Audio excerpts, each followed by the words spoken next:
Dopamine, the currency of modern life. Every notification, every scroll, every screen designed to keep it permanently elevated. The trade of living in a big city is constant stress and restlessness, and your nervous system is paying the tax whether you consent to it or not. Most men accept this as normal. It is a slow drain on everything that makes you functional: your focus, your testosterone, your sleep, your ability to be present with the people you care about. There is one thing that resets it faster than any supplements, any meditation app, or any productivity hack, and most men walk past it every single day without knowing it is there. There are 4 ways to bring your cortisol levels down to zero. One involves being buried alive. Another one is what brought me here today. Every place where I go, where I move to, I find nature first, and then I decide where to live based on that. I remember 4 years ago, I was going through Google and I found this amazing place that looked like it was unnatural. A little forest in the middle of a neighborhood. Today it came back to my mind and I decided to take a train, take a bus, take another bus and go there just to see for myself. This place was founded in 1986 by a family that started by planting one palm tree.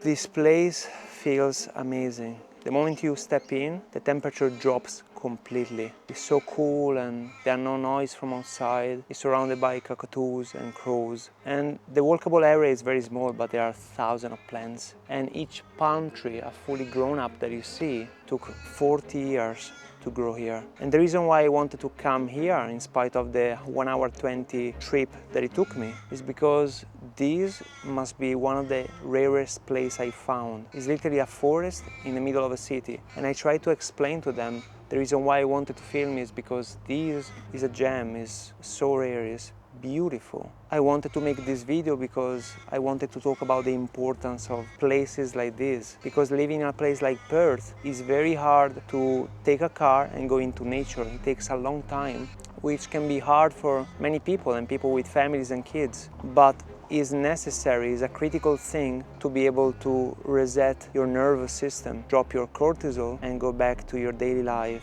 in a much calmer way.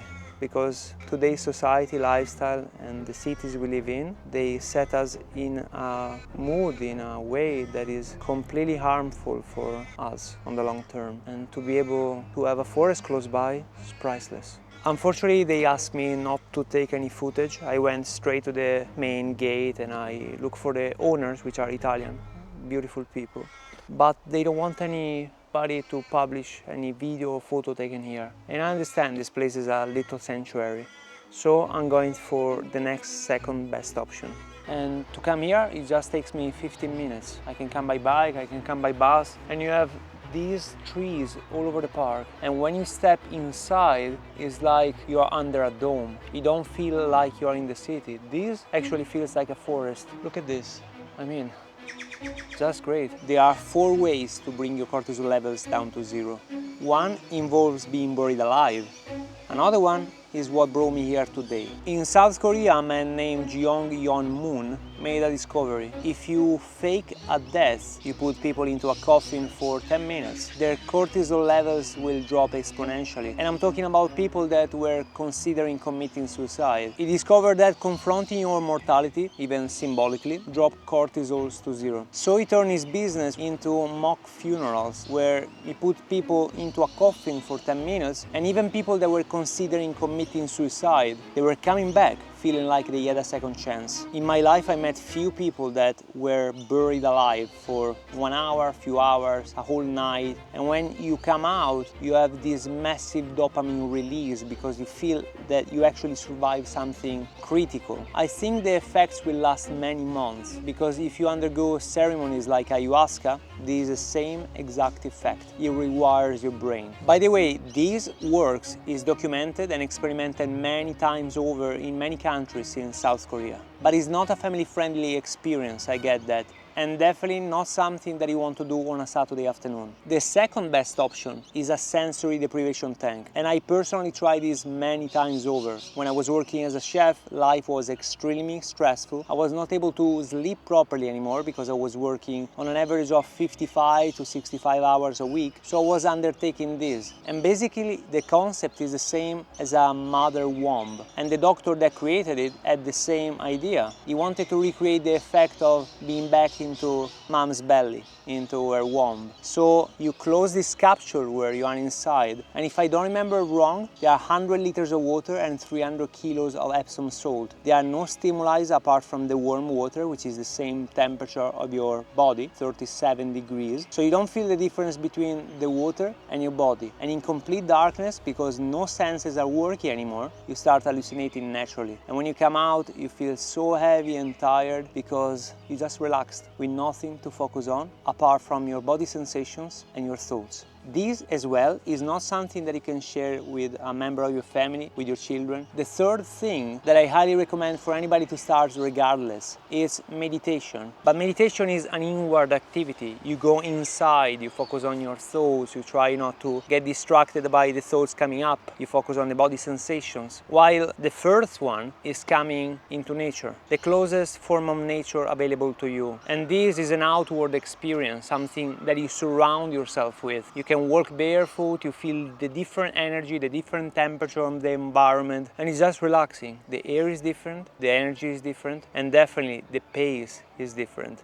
And I grew up in a place in the world, in Italy, between Bologna and Rimini, where hills and mountains are 20 to 30 minutes drive away. You can hike in many places, wonderful places, and forests are very easily accessible. And being here in Perth, in the middle of the desert, in one of the most desolated cities in the world, things can get hard when you want to go to nature. You have to drive 3 hours south and go to Dansborough, Margaret River, Augusta, Albany. The closest mountain is 6-hour drive from here, Bluff Knoll, 1,100 meters, something like that. Places like these, fortunately, are very accessible here. And look at the trees. I mean, these probably you can climb to 15 meters high. And when you come here, you go inside of the park, you barely feel the cars, and definitely you feel the birds that live everywhere in these trees. And I can feel my energy shifting. So today I found the most beautiful place. It was a nursery with 1,000 of palm trees. The family started building this in 1986. He planted the first tree, there are photos online. And I went there full of excitement because I wanted to film. I mean, it's a jungle in the middle of a neighborhood, I told them as well. But they were not willing to have me filming there.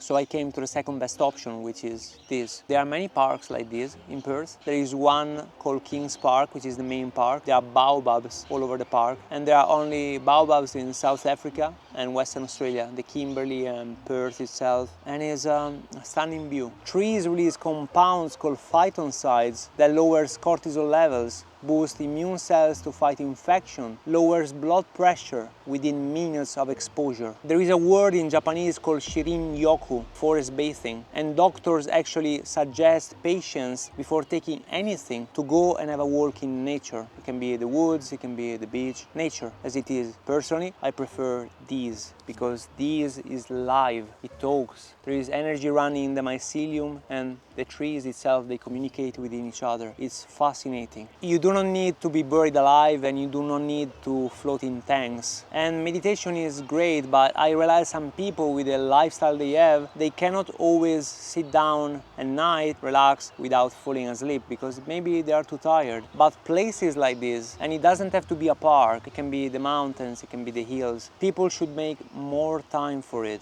and it definitely should be implemented in anybody's lifestyle because most of the problems we have today are due to the pace we live life at and the stress levels that we carry with us all the time like a little baggage on top of our shoulders. Your ability to regulate your nervous system will influence so many things in life at any stage of life, so the sooner you make time for taking time, the better it is. And it doesn't have to be a nursery far away from the city or a park like this, because I understand this is rare and not everybody in big cities have access to stuff like this. But making time in your schedule for take a breath in places like this or figuring out your own way. Maybe not even in the 4 examples I gave you, but something similar that adapts to your lifestyle and the amount of time you have available will definitely make your life much better. And it's funny because when I was 18, 20, 25, 28, I was going out all the time and these did not matter much. But because I spent half of my life till I was 16, 17, hanging out with my parents, going hiking with them, finding mushrooms in the woods, walking on trails up to 2,000, 3,000 meters on top of mountains, this was implanted in my life and now I keep coming back to this. And if I have to think about an environment, this is my environment. Anything